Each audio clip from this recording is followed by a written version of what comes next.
What's going on, guys? I'm Steve. Welcome back to the channel. Welcome back to another video. If it's your first time stopping by the channel, hit that subscribe button. Trust me, you won't regret it. You're a returning subscriber as always, guys. Welcome back, and I do appreciate support. Guys, there's some sick people in this world. And when I say sick, I mean sick, sick. Today I want to talk about a story I seen yesterday about out of Chicago, Illinois. First of all, shout out Chicago. Always love from them. You know what I'm saying? And it's about a guy that was on the CTA Blue Line, which is that subway train they got out there. I don't know if it's a subway train, but they're public transportation. In which a guy, and I think they said he's 30 years old, right? 30-year-old man, R-worded a 57-year-old woman on the Blue Line train while her fiance was there at gunpoint. That is horrible. Horrible. People like this, they need to put them down like the animals that they are. We talk about this all the time. Take a look at the story, and we'll come back and I'll read you some more information about this. This is absolutely crazy for somebody to feel as though when they have a gun, they can do this type of stuff, then to do it on a public train. Unacceptable. New at 5:30, an alleged sexual assault at gunpoint on a CTA Blue Line train. Chicago police do have one man in custody. WGN's Courtney Spinelli is live on the west side with details. Courtney. Hey, Jackie, good evening. The 30-year-old man police sources say was allegedly behind that violent sexual assault Thursday night has not yet been charged. He was taken into custody almost immediately after the incident, and he does still remain in custody as of tonight.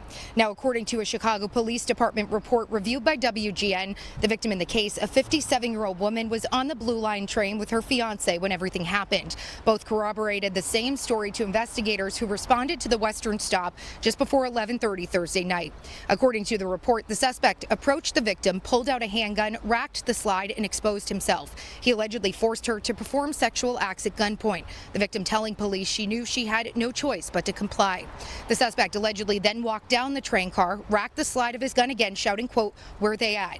A witness directed police to the suspect, who was hiding behind a metal structure, according to sources. That man was taken into custody, and evidence, including biological, the gun, and more, was recovered at the scene. Blue Line riders say they weren't aware of what happened, but that it is concerning.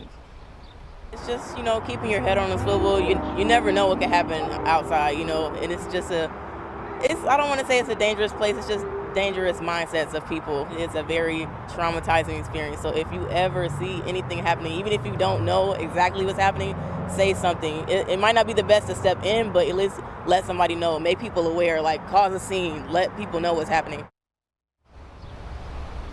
Now, the suspect, who claimed he was injured, was taken to Mount Sinai. While officers attempted to later bring him back to the station, he allegedly, quote, mule-kicked one officer in the chest and headbutted another in the chest. Again, we are not identifying the man because he has not been charged, but according to Cook County court records, he does have previous convictions for public indecency, lewd exposure, and aggravated battery of a peace officer. For now, reporting live outside the 11th Police District, Courtney Spinelli, WGN News. All right, guys. Another perverted soul on his way to jail, a place where it won't fix what's going on in his head or his sick, demented appetite for destruction to other people. Now, I'm going to show you something about the media. After reading that story and looking up here and trying to find more information, come to find out this happened on Thursday. They just aired it yesterday.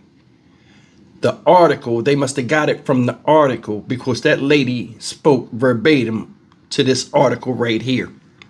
So that a lot of times, crimes are committed, in a city that the media is not called to. So they got to piece it together. So they'll read an excerpt of an article and then put it in their own words, but almost verbatim read it while adding, witnesses or people that are there to prolong the story to keep it going. So I thought that was something I figured I would mention.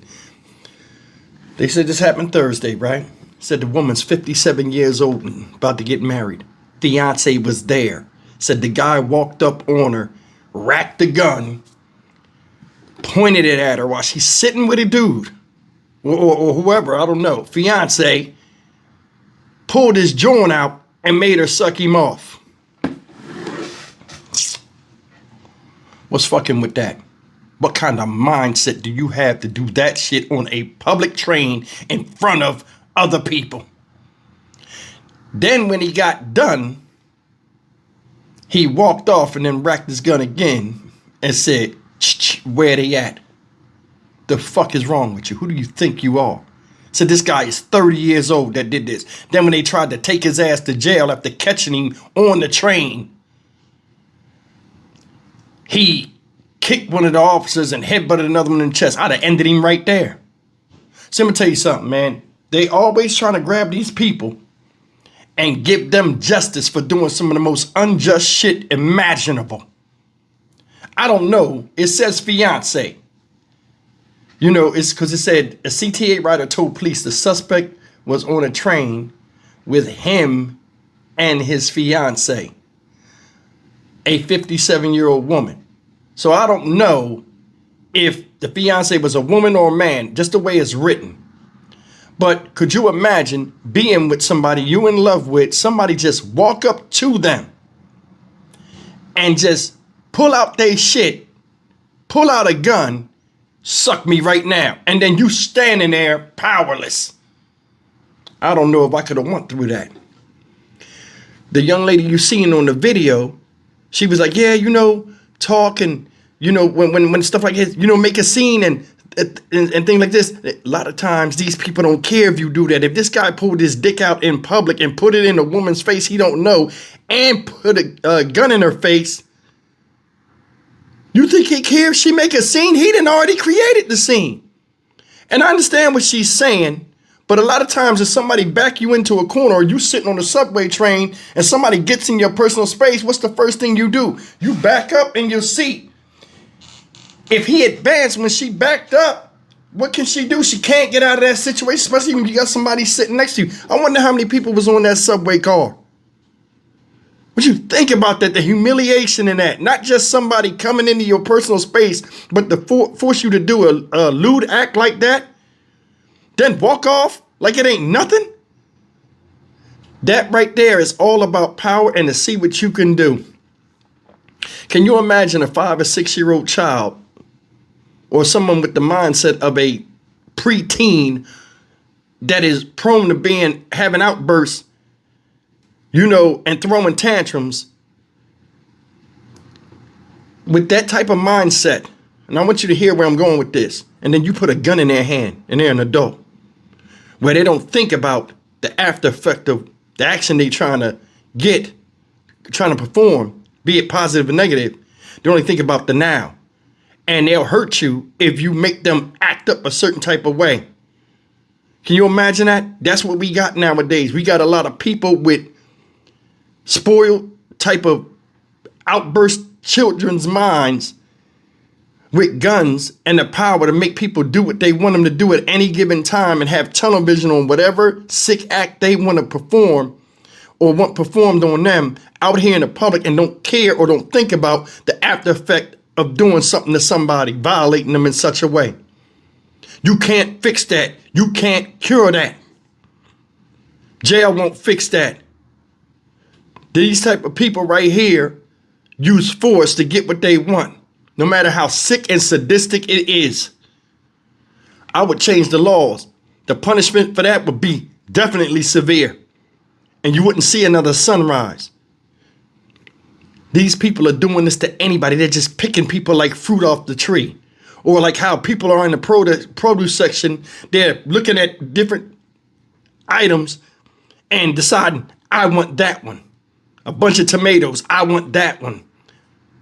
Oranges, just a whole bunch of stuff in a group. That one looks good for me. That's mine. I want that one. And you walk up and do that to somebody and they're with somebody else. That show a lot. He don't care about anything, including their lives. So why should the justice system stop fucking around with these people and start knocking their dicks in the dirt? Literally. I'm Stock Market Steve for the Dynamic Reason channel. As always, like, comment, share, and subscribe. A lot of us have common sense. And we try to hold on to that as best we can when we seeing a lot of uncommon, unscrupulous behavior by people you would think know better, but don't want to do better. Fuck that. Thanks for listening.